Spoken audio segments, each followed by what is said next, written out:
श्रीमद्भागवत चतुस्कंध श्रीमती जी कहते हैं अथ पंचदशोध्याय महाराज पृथु का विवाह और राज्याभिषेक।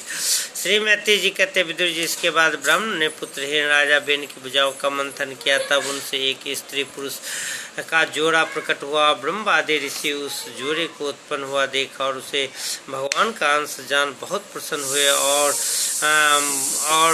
बोले, ऋषियों ने कहा यह पुरुष भगवान विष्णु की विश्वपालिनी कला से प्रकट हुआ है और यह स्त्री परम पुरुष की अनपायनी कभी अलग न होने वाली शक्ति लक्ष्मी जी का अवतार है। इनमें से जो पुरुष है वह अपने सुयश का प्रथम विस्तार करने के कारण परम यशस्वी पृथु नामक सम्राट होगा और राजाओं में यही सबसे पहला होगा। यह सुंदर दांतों वाली एवं गुण एवं आभूषणों को विभूषित करने वाली सुंदरी इन पृथु को ही अपना पति बनाएगी। इसका नाम अर्ची होगा।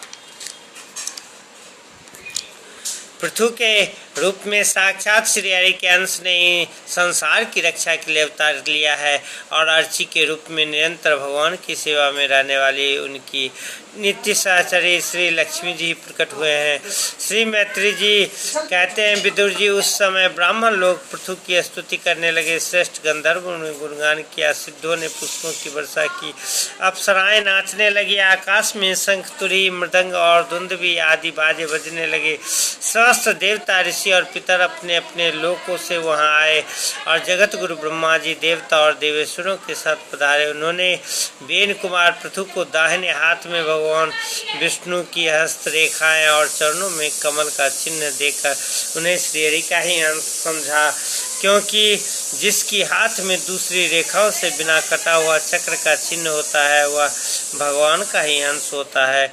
वेदवादी ब्राह्मणों ने महाराज पृथु के अभिषेक का आयोजन किया। सब लोग उसकी सामग्री जुटाने में लग गए। उस समय नदी, समुद्र, पर्वत, सर्प, गौ, पक्षी, मृग, स्वर्ग, पृथ्वी तथा अन्य सब प्राणियों ने भी उन्हें तरह तरह के उपहार भेंट किए। सुंदर वस्त्र आभूषण से अलंकृत महाराज पृथु का विधिवत अभिषेक हुआ। उस समय अनेकों अलंकारों से सजी हुई महारानी अर्ची का साथ हुए दूसरे अग्निदेव के सदृश जान पड़ते थे। वीर विदुर जी उन्हें कुबेर ने बड़ा ही सुंदर सोने का सिंहासन दिया था। वरुण ने चंद्रमा के समान श्वेत और प्रकाश में छत्र दिया जिससे निरंतर जल की फुइयां झरती रहती थी।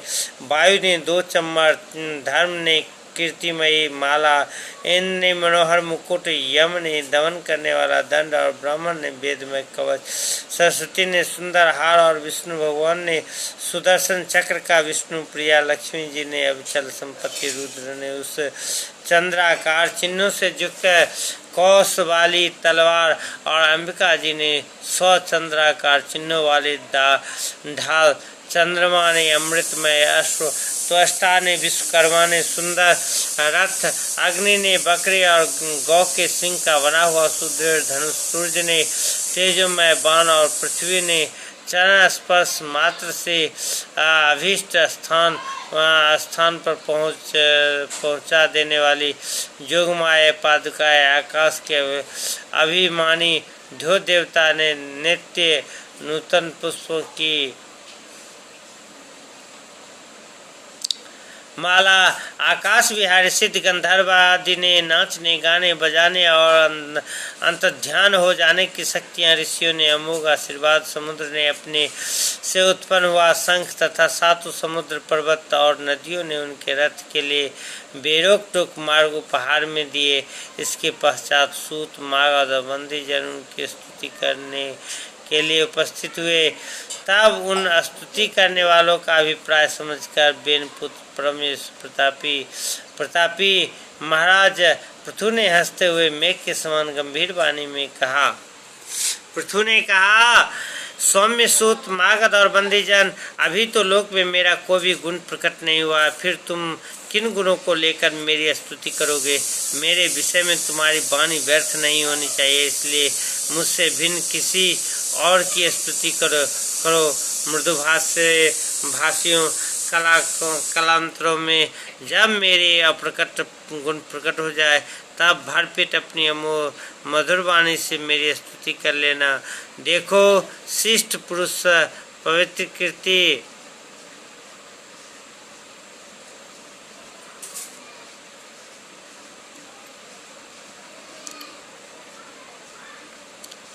श्रेष्ठ पुरुष पवित्र कीर्ति श्रेयरी के गुणानुवाद के रहते हुए तुच्छ मनुष्यों की स्तुति नहीं किया करते।